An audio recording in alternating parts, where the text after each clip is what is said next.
sur les stratégies de déploiement des programmes e-gov.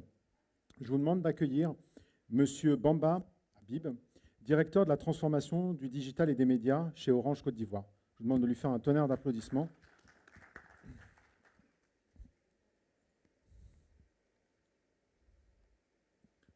Bonjour. Et je te laisse, je te donne la main. Merci, bonjour à tous. Pour ce panel sur les regards croisés sur la stratégie de déploiement des programmes e-gov, j'aurai le plaisir d'accueillir Ajar Kiati du département du développement et de l'interopérabilité à l'Agence du développement du digital du Maroc. Bonjour. Bonjour madame. Sous vos applaudissements quand même. C'est vrai que n'est pas en présentiel. Je vous demande également, toujours honneur aux dames, d'accueillir madame Aïssatou Silla, attorney at law à New York et avocate à la Cour Paris pour Hogan Lovells. Bonjour. Bonjour. Et enfin, monsieur Omar Elmi Samatar, du département développement de l'industrie et du commerce à la Banque africaine de développement. Bonjour. Bonjour. À tous. Bon, je pense que je vais m'asseoir à côté de vous.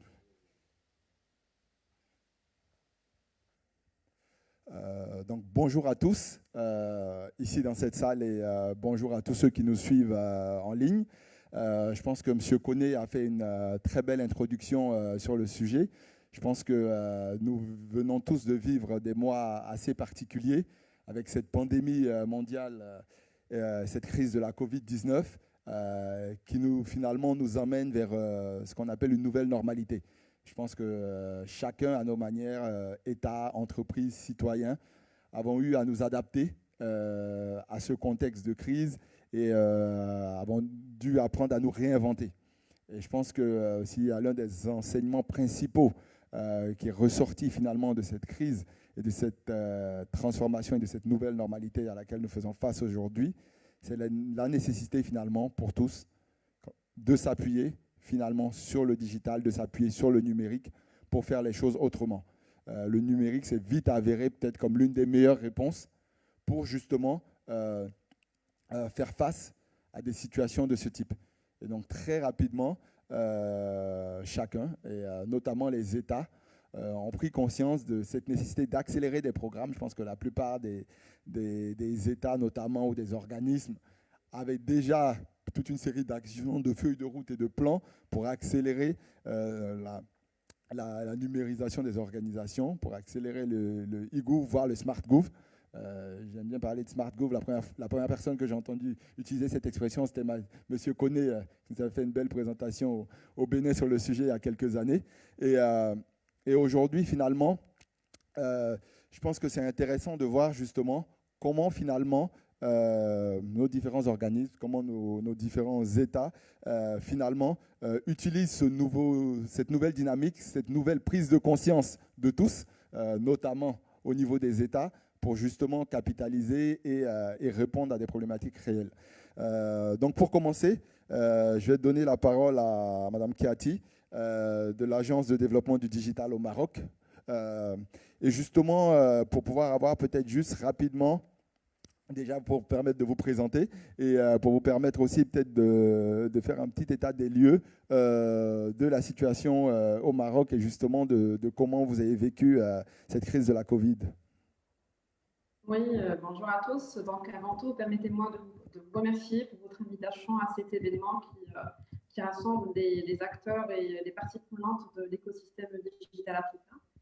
Donc, je suis Ajar Kiati, je suis chef de département développement et interopérabilité à l'Agence de développement du digital. Donc, l'Agence de développement du digital est un établissement public créé en vertu de la loi numéro 61/16 dont les missions sont multiples et structurantes et s'articulent autour de quatre axes. Le premier axe, c'est l'exécution de la stratégie digitale. Le deuxième axe, c'est le gouvernement digital. Le troisième axe, c'est l'économie et la société digitale. Et le dernier, c'est la recherche et la formation. Donc, l'Agence de développement du digital est une agence qui est assez jeune, qui a été créée en 2017. Donc, elle a traversé 3 grandes phases depuis son démarrage. 2018, c'était la phase de création. C'est la définition de l'organigramme de l'agence, les premiers recrutements, préparation du statut et du budget de l'agence. En 2019, c'était le lancement des premiers projets. Donc, nous avons projeté les principaux projets catalytiques pour le digital, notamment la création du Digital Factory au sein de l'ADD. Et 2020, c'est la phase d'accélération, l'extension des capacités d'accompagnement de l'Agence de développement du digital auprès de ses partenaires publics et le développement d'un portefeuille de projets qui est assez important. Donc, parmi les chantiers sur la feuille de route de l'ADD, nous avons 4 chantiers inscrits dans la feuille de route, dont 5 sont prioritaires et validés par le conseil d'administration. Donc, 2 parmi 5 de ces chantiers concernent l'IGOV. Nous retrouvons la plateforme d'interopérabilité et la Digital Factory. Les 3 autres chantiers concernent l'intelligence artificielle, la réglementation et la génération digitale. Donc, au niveau de l'Agence de développement du digital, nous avons, de par notre mission, nous avons élaboré une note d'orientation générale pour le développement du digital au Maroc. Donc, ces orientations s'articulent autour de 3 axes: une administration digitale au service des citoyens et des entreprises avec un taux de satisfaction qui dépasse les 85%, une économie compétitive grâce à l'usage du digital et faire du Maroc on va dire un hub africain technologique au niveau de l'Afrique. Et le dernier axe, c'est une société inclusive grâce au digital. Donc, durant la crise du Covid, nous avons pris tous conscience de l'importance de la transformation digitale au Maroc et à l'échelle internationale. Donc, la pandémie du Covid a profondément accéléré la transformation digitale à l'échelle nationale. Cette période a connu la mobilisation de différents acteurs de l'écosystème digital à travers la mise en place de plusieurs initiatives. Donc, pendant la crise du Covid, nous avons vu la mise en place et la création de plusieurs initiatives pour faire face aux restrictions qui ont été imposées par le gouvernement liées au Covid. Donc, au niveau de l'Agence de développement du digital, nous avons créé plusieurs, ce qu'on appelle nous des enablers au profit de l'administration, pour permettre d'accélérer un peu leur transformation digitale. Aussi pour la continuité de l'administration en absence d'un travail physique au niveau de l'administration. Donc, nous avons créé le parapheur électronique. C'est un outil digital qui permet une dématérialisation complète des flux documentaires au sein de l'administration. Nous avons aussi développé un bureau d'ordre digital, comme son nom l'indique. C'est un guichet qui permet le dépôt digital d'un dossier, son traitement et la gestion de tout le suivi qui se fait avec.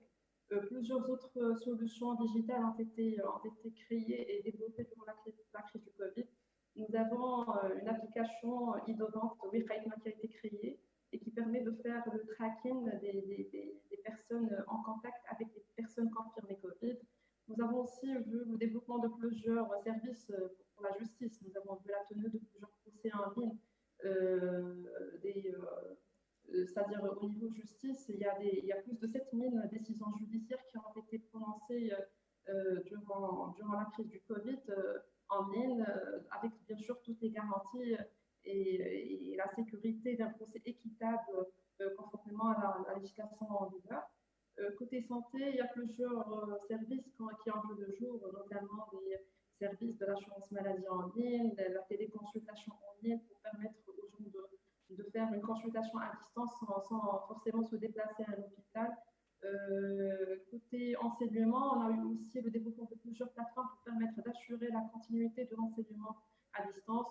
Donc, côté ministère de l'Éducation, deux plateformes principales ont été créées pour assurer la continuité de l'enseignement. Donc, le digital pendant le Covid était une nécessité, ce n'était pas un choix. Une nécessité pour continuer à assurer les missions habituelles du service public et aussi pour diffuser l'information liée à la pandémie et aux aides proposées aux citoyens et aux entreprises. Merci beaucoup, Madame Kiati. Donc, je pense que on voit vraiment toute une série d'initiatives, vraiment 360 degrés autour de tous les secteurs, notamment cités par Monsieur Koné tout à l'heure. Vous avez parlé de santé, d'éducation, de services administratifs, enfin véritablement toute une série d'initiatives. J'ai une petite question complémentaire par rapport à tout ça. C'est au niveau de l'adoption. Je vois que vous avez mis en place pas mal de projets, pas mal de services, pas mal d'outils. Quel impact vous avez vu également au niveau de ces adoptions, de l'adoption de ces outils-là?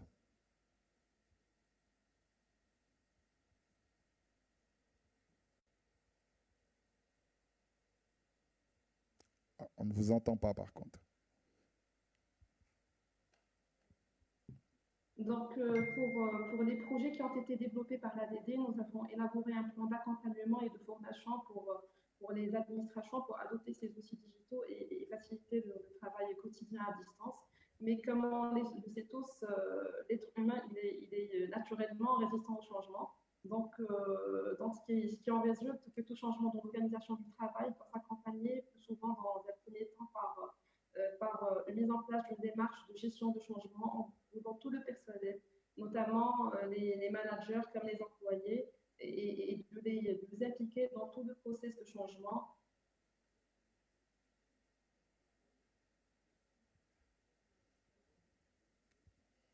Outil digital qui a été développé par l'ADD, nous avons accompagné ça par des formations théoriques, techniques qui permettent d'accompagner les agents de l'administration pour favoriser l'usage de ces outils.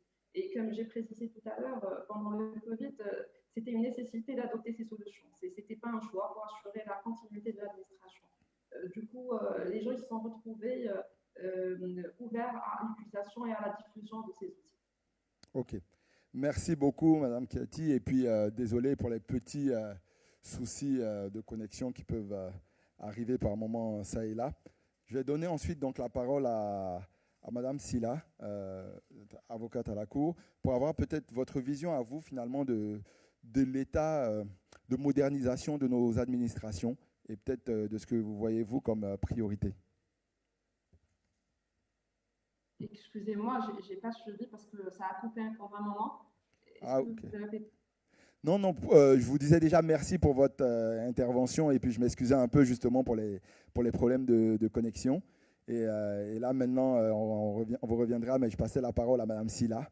Je ne sais pas si vous avez pu entendre la question, qui était justement d'avoir votre vision à vous sur l'état de la modernisation de nos administrations sur le continent et peut-être également que vous entrevoyez comme priorité.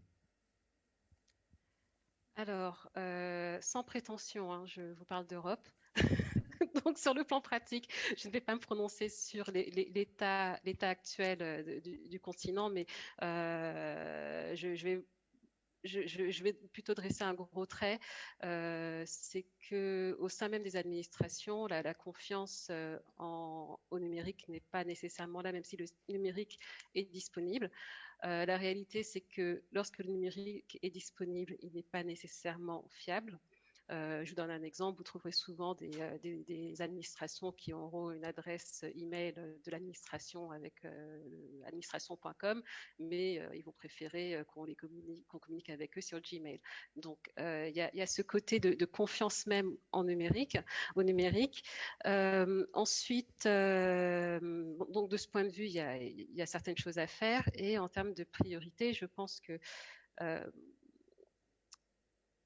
c'est vrai que les êtres humains peuvent être réfractaires au changement, mais ce que j'ai pu voir, encore une fois modestement à partir de l'Europe en Afrique, c'est que les Africains ont tendance à facilement, les utilisateurs finaux en tout cas, s'adaptent vite. Et que concernant le e-government, là, il serait peut-être utile de communiquer plus avec les utilisateurs, créer de la confiance parce que les governments qui fonctionnent doit nécessiter de la confiance entre les utilisateurs et les autorités. Donc ça, ce serait la première chose. La deuxième chose, c'est bien sûr la cybersécurité, la protection des données. Et il y a quelque chose qu'on retrouve à travers le monde et qui existe également dans certains pays d'Afrique, mais qui aurait le mérite de se développer davantage, c'est la souveraineté des données, c'est-à-dire que les données puissent être au moins hébergées au sein du continent. Et encore une fois, pour créer plus de sécurité. En matière de transparence, en matière de confiance, je pense que la transparence est très importante. Créer ce qu'on appelle accountability, faire en sorte que les autorités puissent rendre des comptes aux utilisateurs, aux administrés. Pourquoi? Parce que pour que le e-government fonctionne, il faut que les autorités aient le plus de données possible. Donc, les autorités feront du big data, mais le big data, en matière de gouvernement, peut potentiellement alarmer certaines personnes qui luttent pour la démocratie.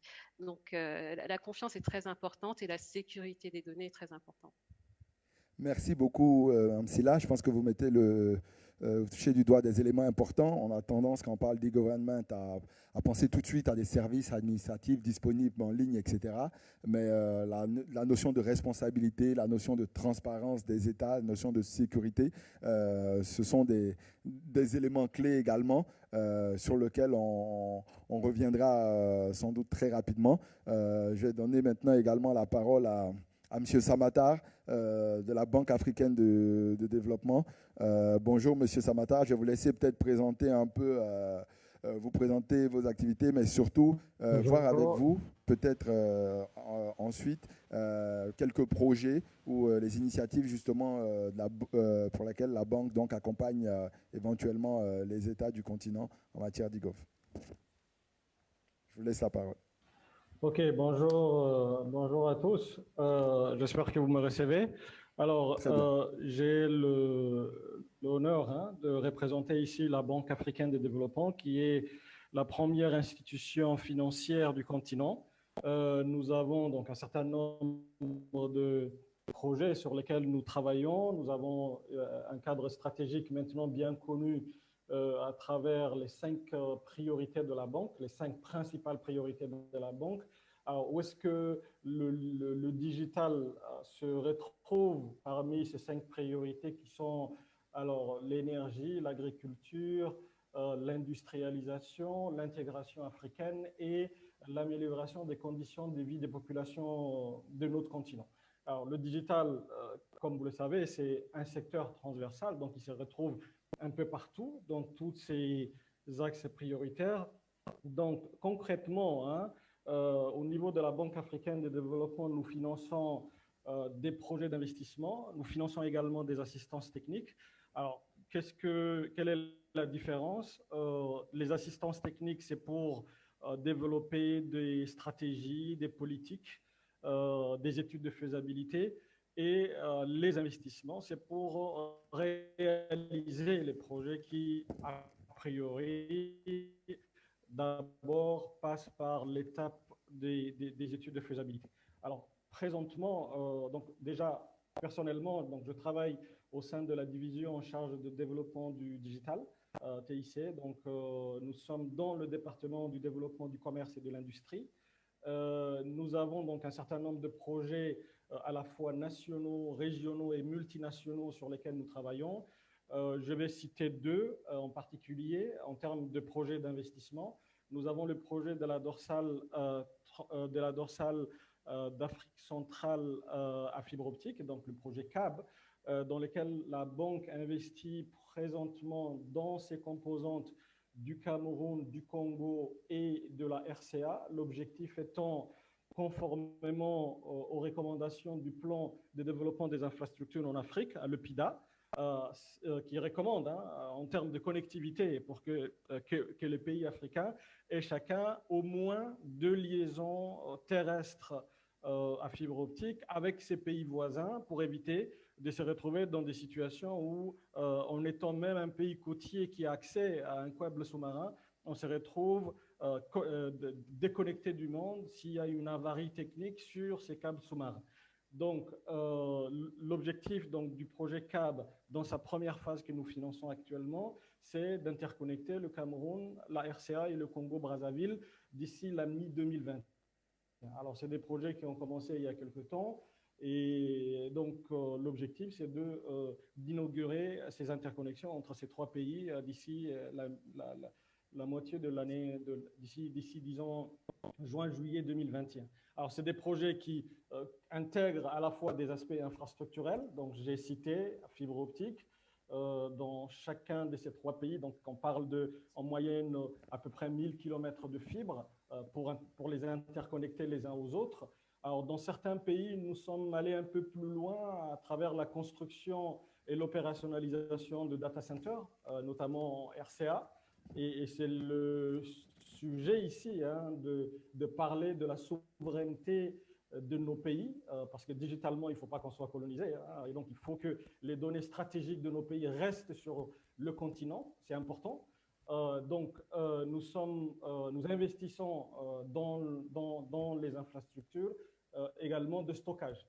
Alors, en plus, hein, et en sus de cela, nous investissons également dans les aspects usages digitaux. Alors, c'est bien d'avoir des infrastructures, ce n'est pas une finalité en soi. Donc, quand on entend par usage digitaux, alors c'est ce qui a été tout à l'heure indiqué par notre collègue qui intervenait au nom de l'ADD du Maroc, c'est les services administratifs en ligne, c'est le développement de tout ce qui est enabler, donc les fondations de l'administration électronique, donc système d'identité digitale, plateforme de services administratifs, de services digitaux, de services financiers digitaux, cybersécurité, plateforme de certification électronique, plateforme d'interopérabilité. Donc tout ça réuni concourt au même objectif, c'est de mettre en place des services administratifs en ligne pour approcher les administrations des administrés. Et donc ce deuxième pilier est important, hein, pour concrétiser l'administration électronique. Et généralement, et dans tous nos projets, nous avons aussi ce que nous appelons dans notre jargon des mesures d'accompagnement, qui sont en fait toutes les actions qu'il faut aussi prendre pour avoir un cadre juridique et réglementaire propice, pour avoir une protection des données personnelles, pour accompagner le changement dont notre collègue Aïssatou Sila vient de parler, pour aussi promouvoir la communication autour des projets digitaux. Donc tout ça concourt au même objectif qui est celui de la digitalisation des économies de nos pays. Donc voilà, donc j'espère, hein, de manière ramassée, les types de projets d'investissement dans lesquels nous travaillons. Et donc, comme je l'ai dit tantôt, avant d'arriver à l'étape de l'investissement, nous passons souvent par le cap des assistances techniques qui sont financées à travers des dons au profit des États. Et donc, je vais citer quelques-uns présentement, hein, pour un peu illustrer aussi mon propos sur les aspects assistance technique. Nous travaillons actuellement dans la préparation d'un projet d'appui au renforcement de l'administration électronique en Côte d'Ivoire. Nous travaillons sur un projet d'implémentation d'un système d'identité digitale unique au Rwanda, donc, qui est aussi à l'étape de l'étude de faisabilité. Nous allons lancer d'ici la mi-octobre une étude de faisabilité sur la mise en place d'un système national d'identité digitale en RDC. Nous sommes en approche également avec nos partenaires marocains, guinéens. Donc, nous travaillons avec un certain nombre de pays pour introduire impulsion, hein, de la digitalisation de nos économies et en particulier de l'administration digitale. Donc voilà, j'espère, hein, de manière ramassée, ce que nous faisons dans le digital en Afrique. Merci. Ok. Merci beaucoup, Monsieur Samata, donc pour cette peut-être panorama des différentes initiatives, parce que ce n'est pas tous des projets, mais des initiatives d'accompagnement de la Banque africaine de développement. Vous avez parlé notamment d'enjeux tels que l'identité numérique, qui est un enjeu clé, on le voit sur pas mal de vos projets et initiatives. Je vais revenir avec M. Koné, ici sur site. Vous avez parlé un peu, vous avez présenté votre introduction, vous représentez Smart Africa. Quand je pense à Smart Africa, je pense stratégie numérique. C'est vrai qu'on a parlé beaucoup de projets, d'initiatives et déjà même de certains challenges, cybersécurité, etc. En termes de stratégie globale pour le continent et peut-être stratégie de nos États, justement à mettre en place pour justement accélérer cette gouvernance numérique. J'aurais aimé peut-être un peu votre retour et peut-être vos insights ou vos propositions.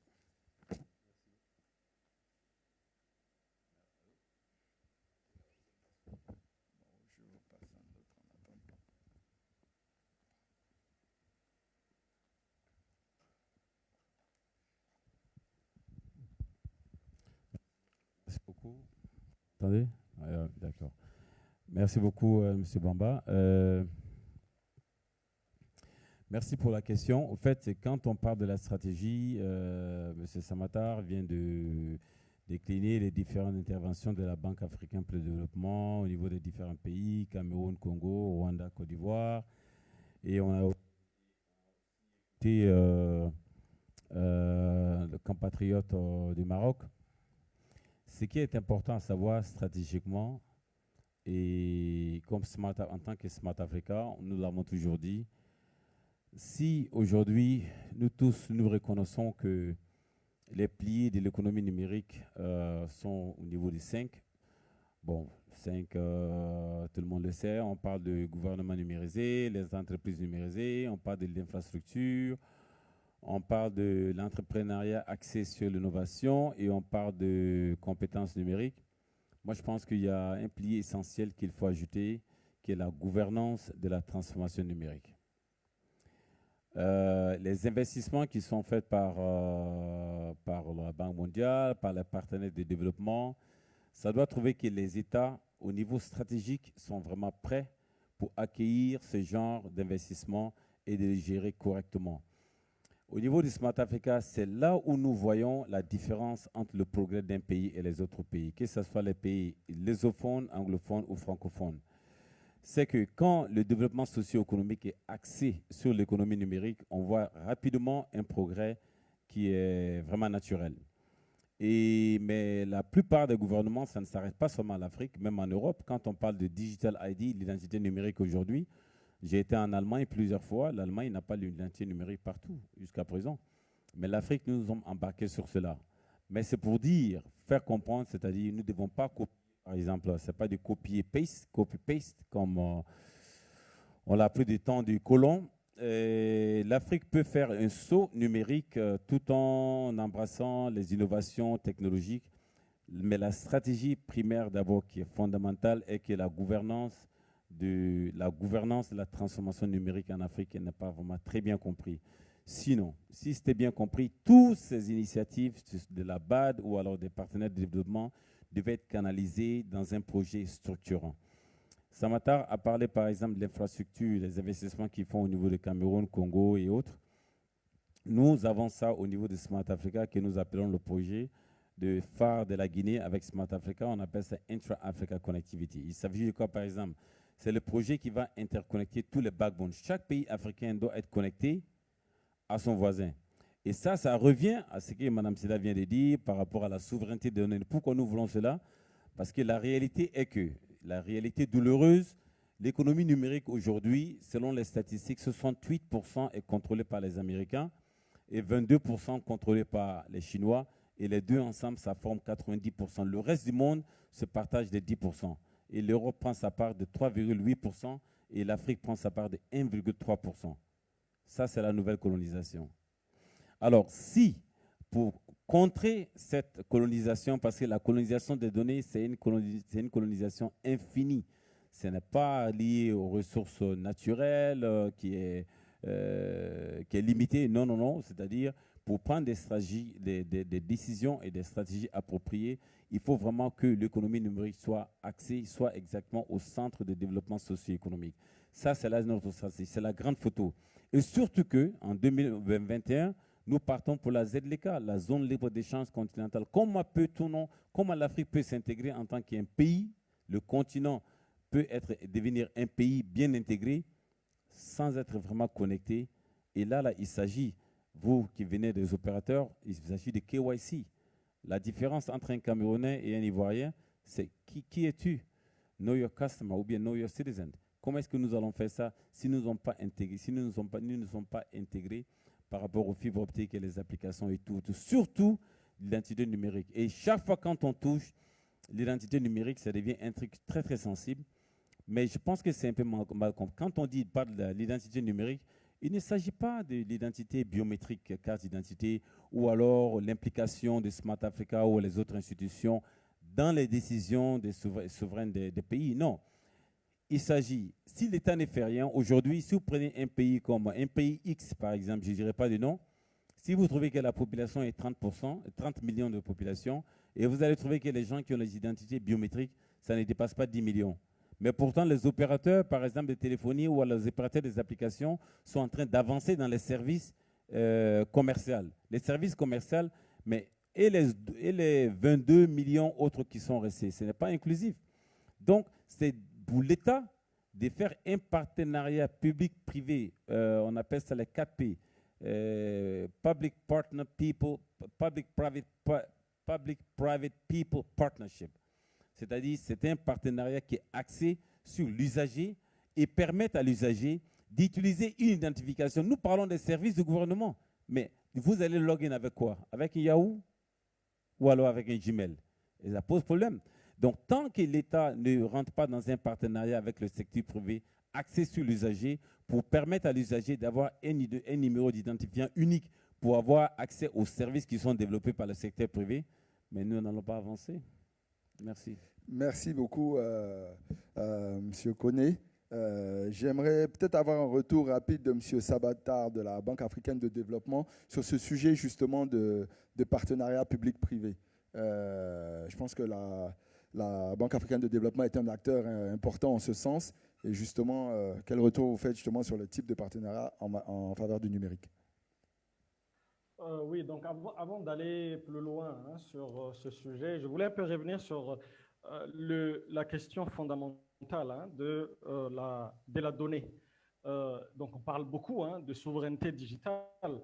Ce que nous pensons, c'est qu'il faille faire un distinguo. D'abord, mettons un peu de côté le discours passionnel.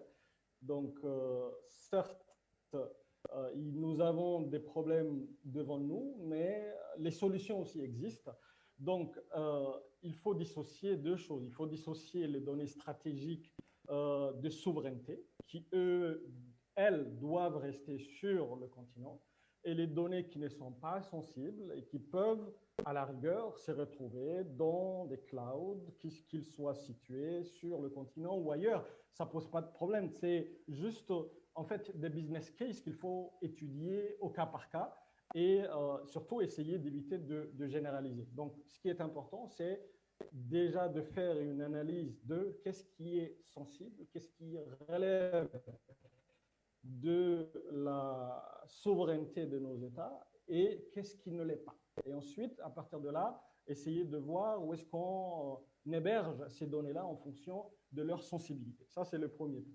Le deuxième point, alors, pour revenir un peu à la question du partenariat public-privé, nous promeuvons, nous, dans nos projets, nous essayons de promouvoir les partenariats entre le public et le privé, notamment dans les projets d'infrastructure sur lesquels nous travaillons, parce que l'objectif, in fine, c'est d'essayer de partager un peu les risques de ces projets entre la puissance publique et des opérateurs privés dans des cadres bien négociés dans lesquels la banque s'investit à travers les projets qu'elle finance pour apporter, ou du moins pour casser un peu l'asymétrie informationnelle entre la puissance publique et les opérateurs privés qui, eux, connaissent rien. Donc, il faut bien négocier ce contrat-là pour que ça ne soit pas au désavantage de nos pays. Donc, c'est aussi le rôle de la banque d'appuyer nos États dans ce genre de deal.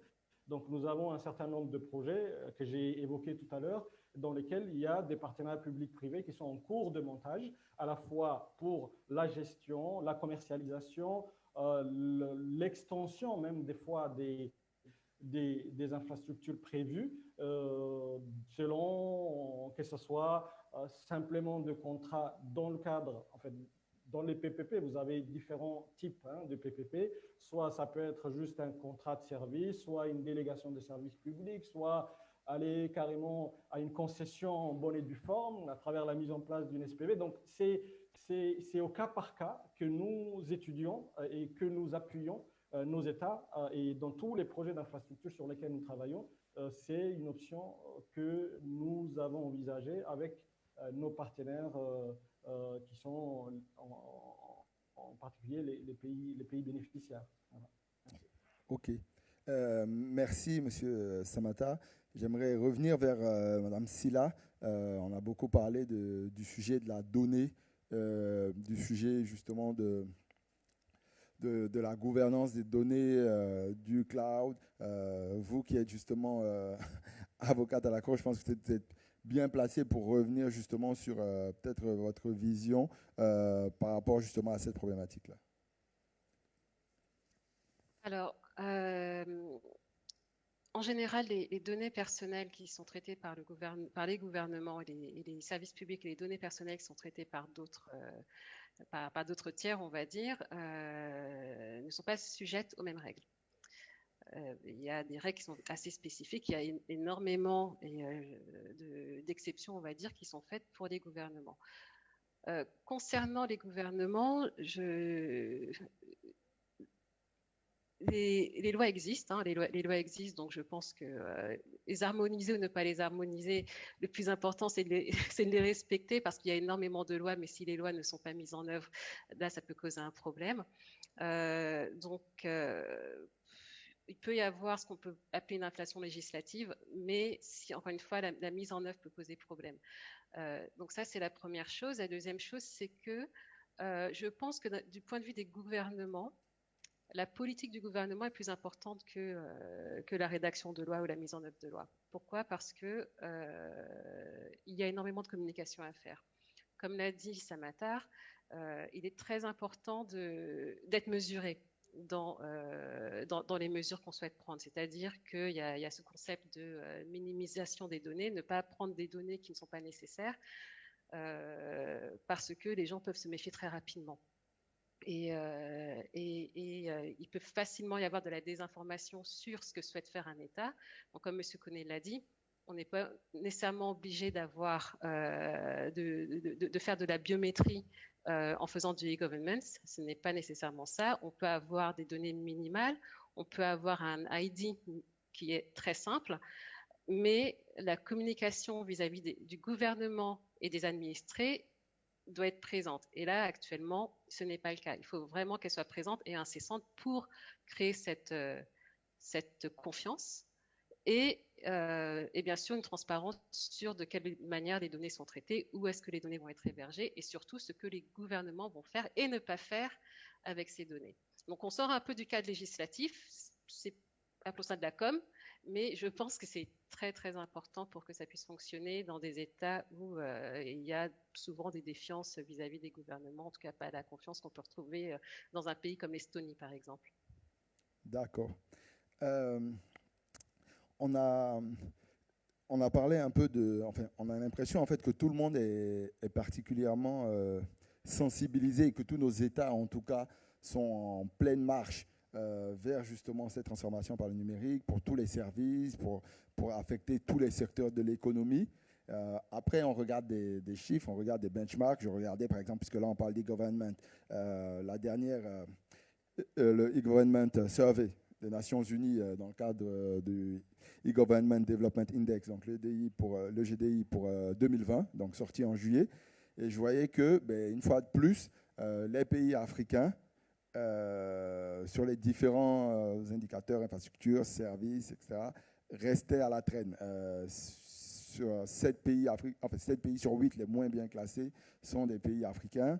On a une moyenne du continent de moins de 0,4, là où la moyenne des pays est à 0,6. Qu'est-ce qui finalement, malgré toutes ces initiatives qu'on voit depuis des années, que ce soit local, j'ai vu des plans même de la CEDEAO régionaux, on a Smart Africa maintenant qui est là. À votre avis, je vais peut-être d'abord laisser Mme Sylla donner son point de vue et puis peut-être j'aimerais également avoir celui de Mme Kiati par la suite. Donc Mme Sylla, à votre avis, quels sont nos freins majeurs, enfin, qu'est-ce qui explique cette situation?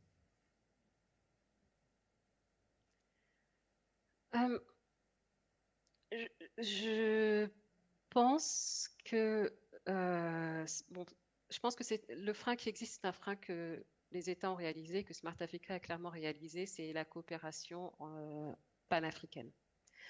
Cette coopération panafricaine, cet échange de ce qu'on a, de bonnes pratiques, de bonnes idées, la mise en œuvre d'objectifs communs. Et ce qui a manqué, l'Afrique communique actuellement en 2020 beaucoup plus qu'elle ne l'a jamais fait. Il y a quelques années, il était plus facile de communiquer avec pour un Sud-Africain de communiquer avec un Anglais que de communiquer avec un Angolais, par exemple. Donc je trouve que ce travail panafricain est quelque chose qui a pu poser problème. Il y a le traité sur le libre-échange qui apporte une nouvelle impulsion et qui va forcer les pays africains à travailler ensemble. Mais voilà, encore une fois, pour moi, il y a suffisamment de lois. Les lois ne sont pas nécessairement mises en œuvre. Pourquoi elles ne sont pas mises en œuvre? Parce que ces pays africains n'arrivent pas à travailler, à échanger les bonnes pratiques, et les régulateurs sont livrés à peu près à eux-mêmes. Mais c'est en train de changer. D'accord. Avant de donner la parole à Mme Kiati, je vais revenir peut-être sur M. Koné sur ce sujet-là, parce que je sentais que tu avais peut-être envie d'intervenir. On a parlé peut-être de panafricanisme et d'efficacité. Quel serait votre point? Merci beaucoup. Le EGDI, le rapport des Nations Unies de EGDI, Electronic Government Index, Development Index, c'est...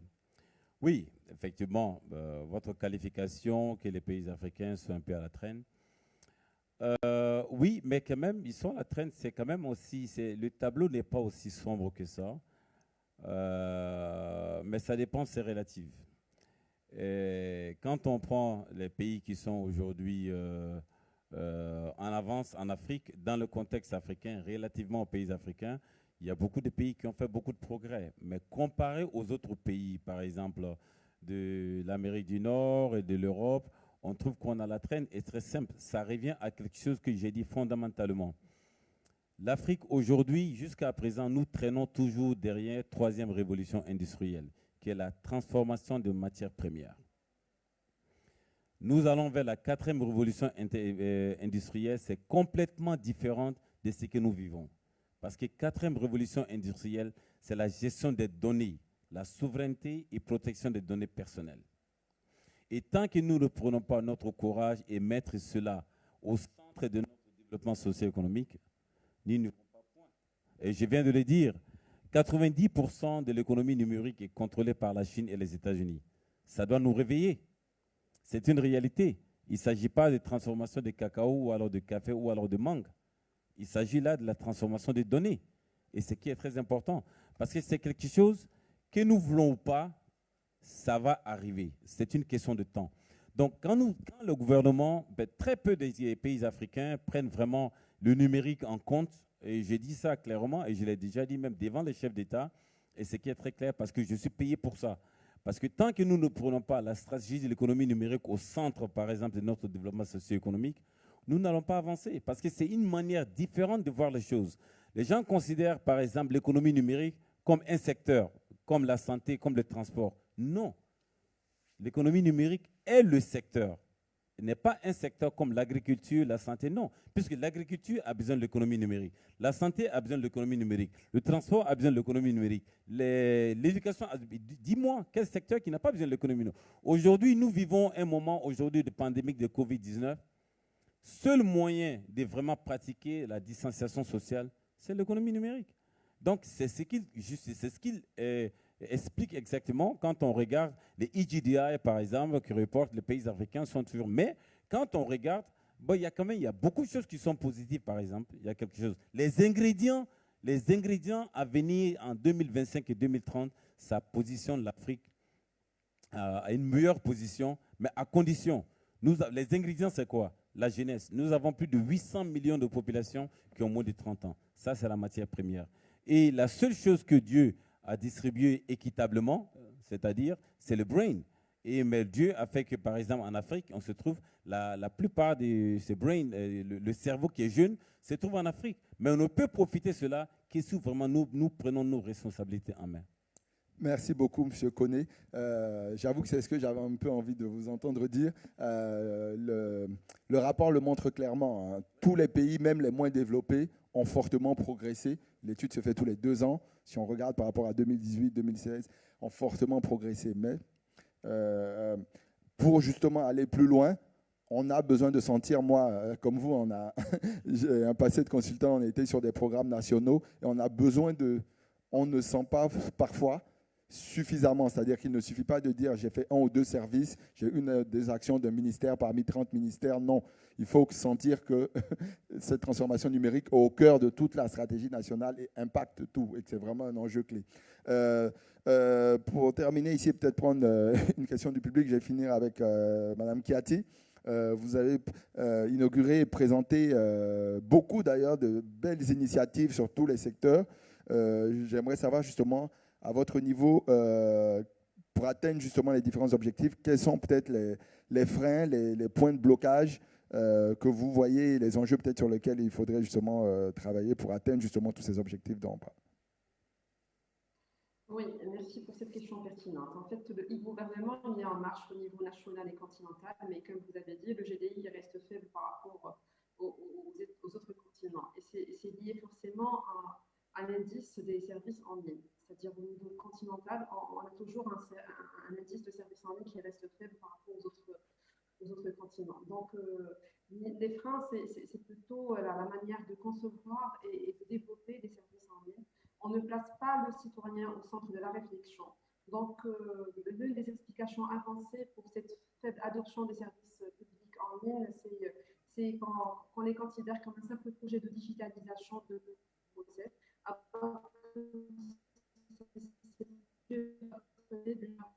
Utilisateurs de manière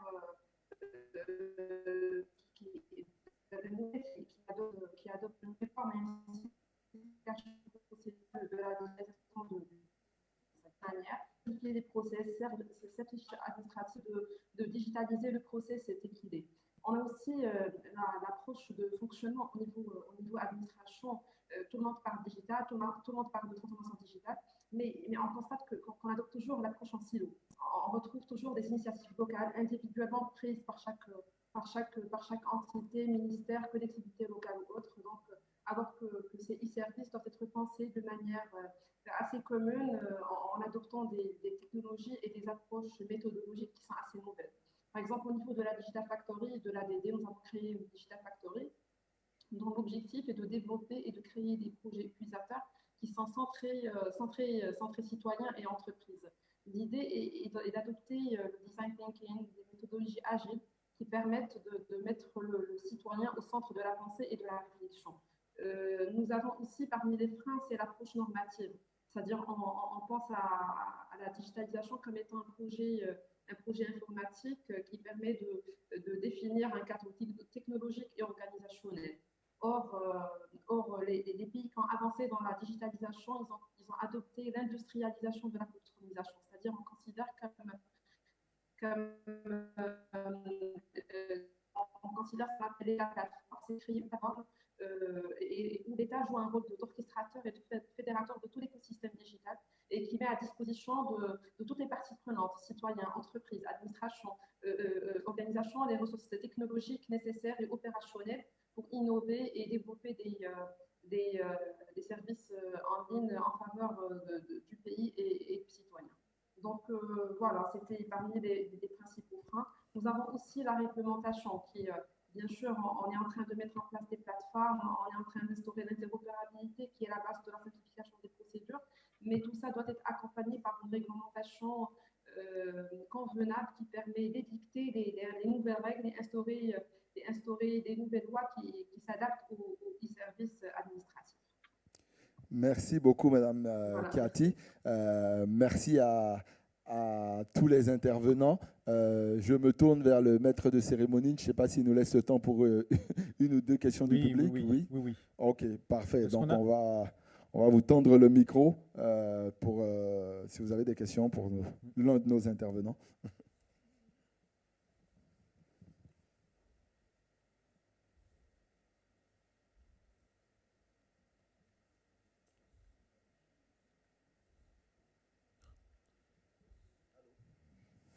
Ça passe pas. Ok, merci. Bonsoir à tout le monde. Moi, c'est Loné Samuel. Je suis du cabinet Index Afrique. Index Afrique, nous faisons de la stratégie et du développement digital. Alors, je voudrais déjà féliciter tous les intervenants. Et j'entends toujours dans l'intervention un mot qui revient, la souveraineté. et surtout notre ami de la BAD qui est revenu plusieurs fois là-dessus. C'est vrai, il y a des choses qui ont été faites, il y a des efforts consentis pour que nous puissions arriver à un niveau de notre digitalisation en Afrique. Mais il y a un truc que je voulais soulever, c'est que nous avons l'impression que lorsque nous avançons, les politiques tirent sur ce que moi j'appelle ce filet de développement digital. Qu'est-ce que je vais expliquer par là? Vous constatez qu'en Afrique, dès lors qu'il y a un problème, la première action, c'est de couper l'Internet. Et ça, un peu partout, on remarque. L'autre chose encore, le privé, le monsieur a soulevé la question de partenariat public-privé. Nous avons l'impression que tous les efforts consentis au niveau du privé, lorsque ça arrive au niveau du public, on a l'impression qu'il y a quelque chose qui bloque.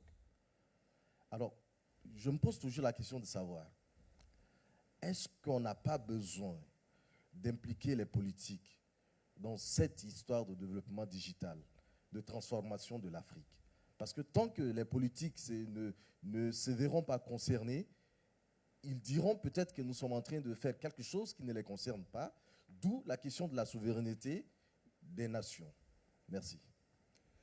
Merci pour cette question. Donc, je ne sais pas qui veut. OK, Monsieur Koné, donc, sur le sujet de l'implication des politiques. Merci beaucoup pour la question. Je commence par la deuxième question avant d'arriver sur la première question.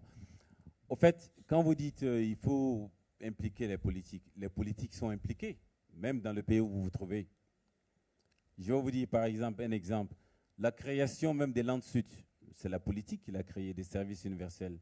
La création de l'ARTC, qui était l'ARTCI, c'est la politique qui l'a créé. Au niveau de l'ARTCI, aujourd'hui en Côte d'Ivoire, qui est l'autorité de régulation des télécommunications de Côte d'Ivoire, ça consiste à quoi? C'est aussi l'autorité de contrôle de la poste, c'est aussi l'autorité de protection des données personnelles, c'est aussi l'autorité de cybersécurité. Donc c'est une agence qui s'implique dans la politique pour la gouvernance ou alors pour la transformation numérique. Donc quand vous posez la question, la politique est impliquée.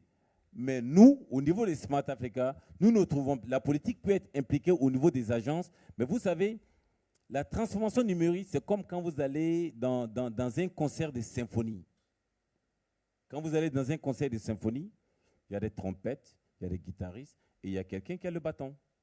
Alors, le bâton, c'est ce qui synchronise pour que tout marche bien.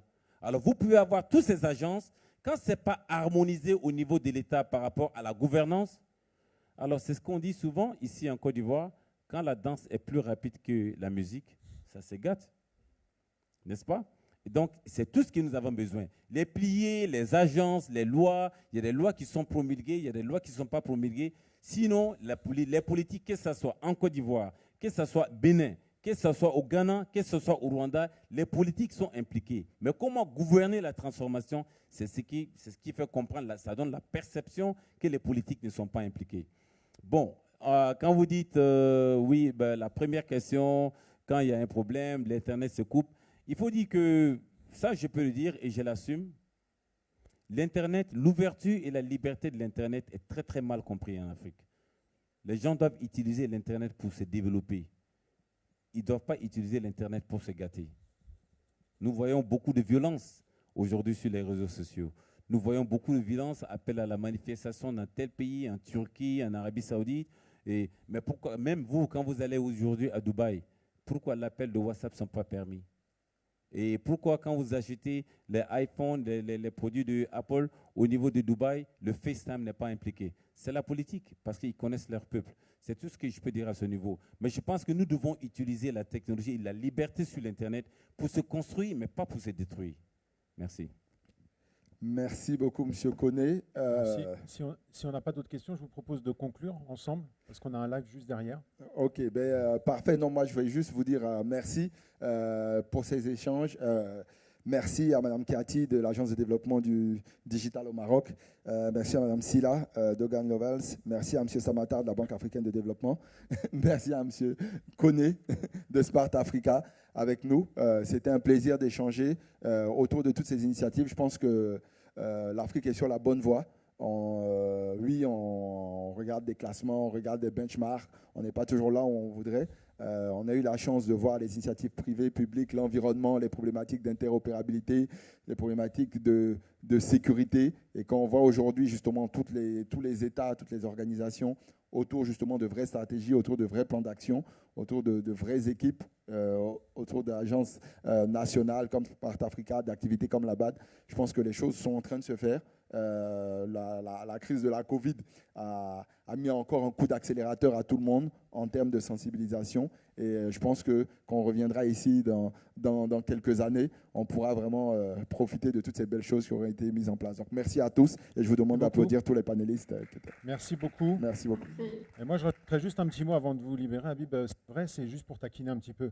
Hein, les indices, souvent, ils sont créés par ceux qui veulent être mesurés et être en haut des indicateurs. Alors peut-être qu'il y a un indicateur digital à faire sur l'Afrique. Parfaitement. C'est celui-là qu'il faut suivre. Voilà. Merci beaucoup. On peut les applaudir à nouveau, excusez-moi. Alors j'ai poussé un petit peu le programme. Merci Habib. J'ai poussé un petit peu le programme parce que on va discuter maintenant des services postaux.